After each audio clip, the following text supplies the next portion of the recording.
Hai, Assalamualaikum warahmatullahi wabarakatuh. How's everything going? Hopefully it's going fine. This time you will learn about suggestion and obligation using the word should and must. But before we start to study, let's say Bismillah. Bismillahirrahmanirrahim. Now, let's take a look at couple of sentences.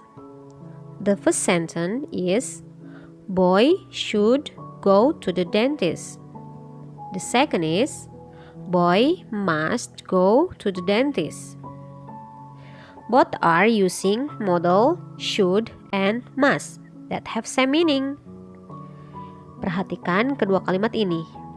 Kalimat pertama menggunakan modal should dan kalimat kedua menggunakan modal must.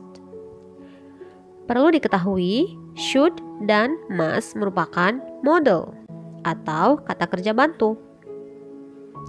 Secara makna, should dan must memiliki arti yang sama, yaitu harus, dan merupakan advice atau nasihat. So, what is the difference between should and must? Lalu, apa sih perbedaannya? Dalam budaya tutur bahasa Inggris, dua kata tersebut yaitu should dan must memiliki fungsi yang berbeda. Should merupakan suggestion atau saran, sedangkan must merupakan keharusan. Tapi sebelum membahas perbedaan kalimat tersebut, let's start by studying the modal should and must one by one.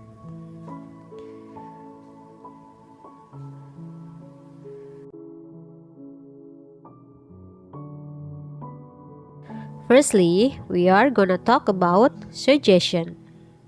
Everybody must get problem in their life. Sometimes we can't find any solutions by ourselves and we need some suggestion from others. Setiap orang pasti mempunyai masalah dalam kehidupannya.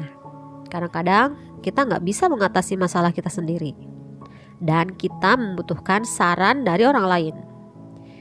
In English, to give suggestion to others, we can use should.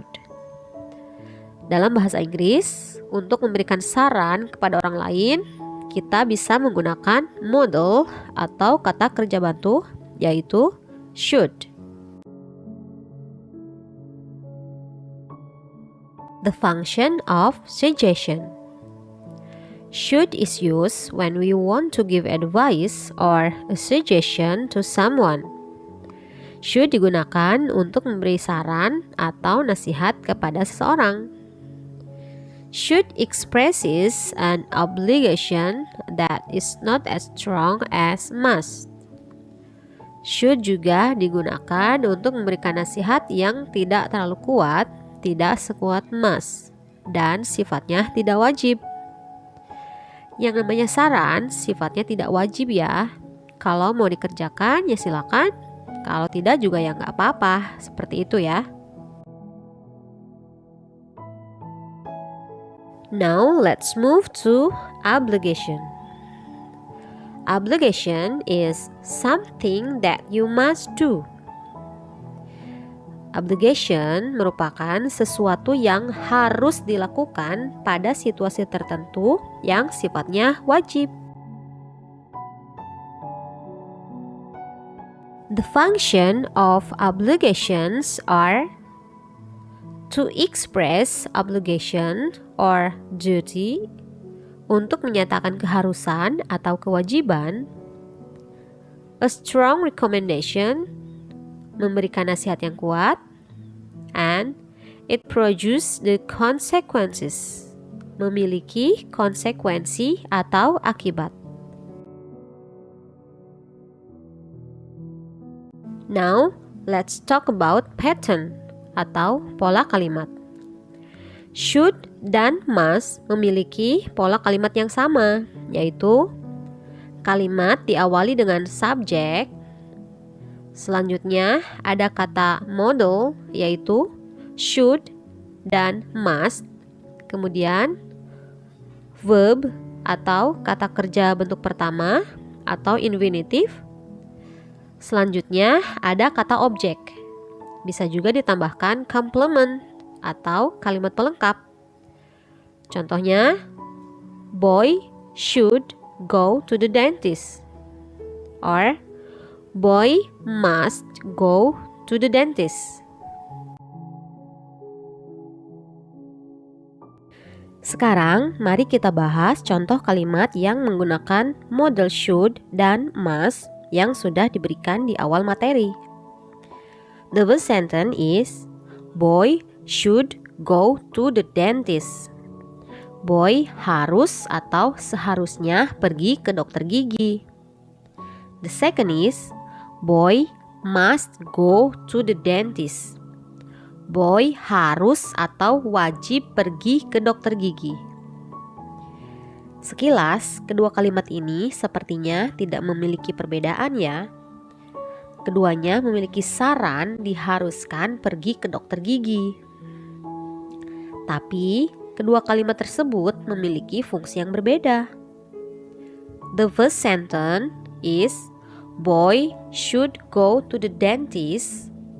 Penggunaan should pada kalimat ini, dia hanya disarankan pergi ke dokter gigi yang apabila dia tidak melakukannya, tidak akan memiliki konsekuensi atau akibat.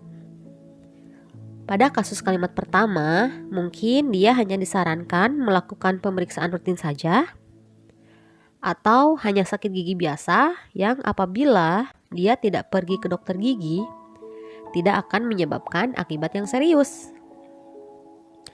The second sentence is, boy must go to the dentist. Pada kalimat ini menggunakan model must yang menegaskan bahwa dia harus atau wajib pergi ke dokter gigi. Pada kasus kedua, dia sedang sakit gigi yang apabila dia tidak pergi ke dokter, dia akan memiliki konsekuensi yang mengakibatkan sakitnya bertambah parah. Okay, now which one the advice is stronger? Should or must? Okay, great. Must is stronger. Okay, do you get it? If you still confused, let's take a look another example.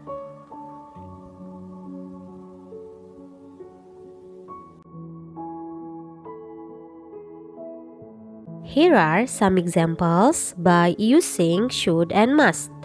The first, we must wear a mask wherever you go. Kita harus menggunakan masker kemanapun kita pergi. Kata must di sini menegaskan bahwa kita harus atau wajib menggunakan masker, apalagi saat pandemi. Karena kalau tidak menggunakan masker, bisa saja kita terkena virus corona yang sedang mewabah saat ini, atau mendapatkan sanksi dari petugas.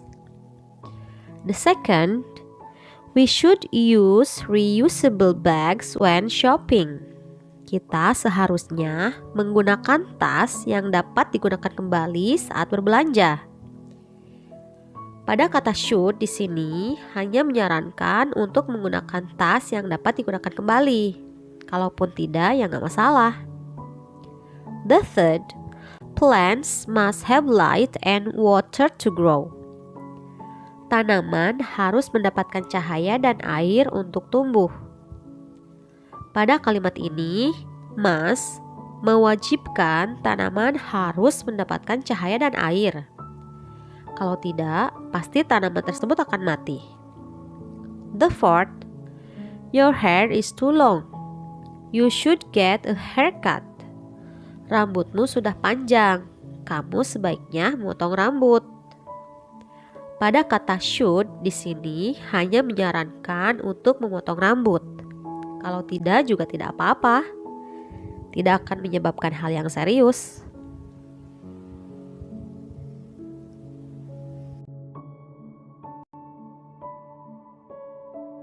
Okay, now to check your understanding, I will give you some exercise. You can try to answer it. complete the sentences by using should or must. Number 1. We blah blah blah obey the school rules. What is the correct? The answer is must. We must obey the school rules. Kita harus mematuhi peraturan sekolah. Karena kalau melanggarnya, pasti akan mendapatkan sanksi atau hukuman. Number 2. It's sunny outside. You blah blah blah go out and enjoy the weather. The answer is should. It's sunny outside. You should go out and enjoy the weather. Di luar cuaca sedang cerah. Anda harus pergi keluar dan menikmati cuacanya. Number 3.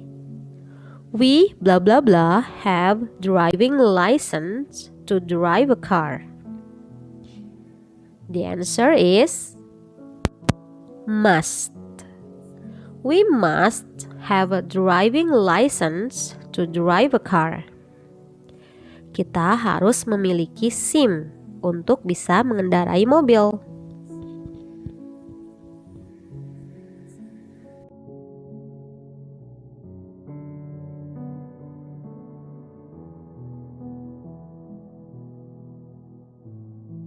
Okay everyone, that's all for today.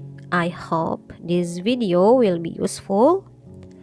Thanks for watching and Assalamualaikum warahmatullahi wabarakatuh.